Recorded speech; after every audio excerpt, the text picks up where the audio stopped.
So,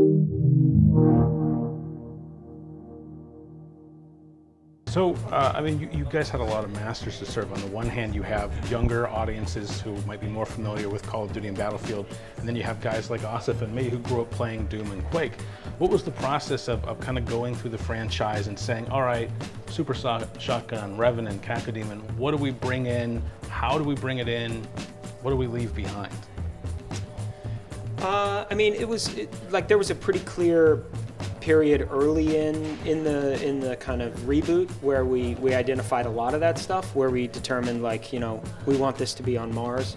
You know, Super Shotgun. I mean, like when you throw ideas up on the whiteboard and say what are the water cooler moments, or the things that you just say out loud when Doom comes to mind.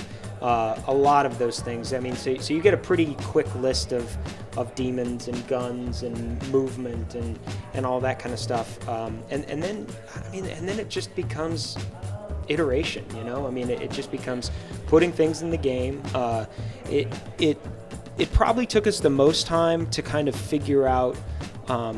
We had glory kills in pretty early, and the push forward combat. There was an animatic that our animation team did that kind of proved that idea to us, and then we built a first playable around that, which was super helpful, because that really proved that push forward combat, glory kill loop, that really tight gameplay loop was super fun, and we knew that was going to be good. So it was good to kind of get a first foot up the ladder very early in the game. But you know, it took us a little bit longer to even figure out things like, you know, you get all your demons, you get your guns, but then the way in which the demons approach you, or the way the combat plays out is probably a better way to say it. You know, like the construction of an arena, and then the behaviors of the demons. We have, you know, scenes where there's 10 demons or so, which is and it's always 360 combat. So how much pressure units are pushing you, how much non-pressure units, ranged units are trying to run at you.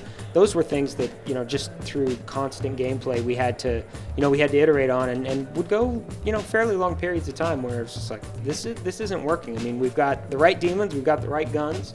We're starting to build spaces that kind of feel right, but the combat doesn't feel good.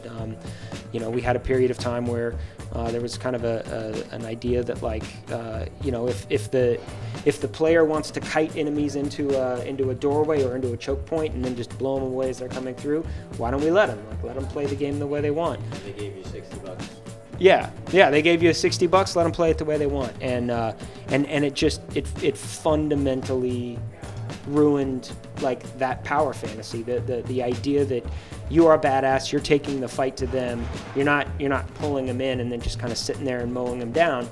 That can be fun. That can be fun. It's fun in other games, but it wasn't. You know, it felt wrong. It wasn't the way you wanted to. You didn't feel strong. Like, yeah, that's what you kite enemies into doors when you're weak. You know what I mean? That's the solution when the odds are overwhelming.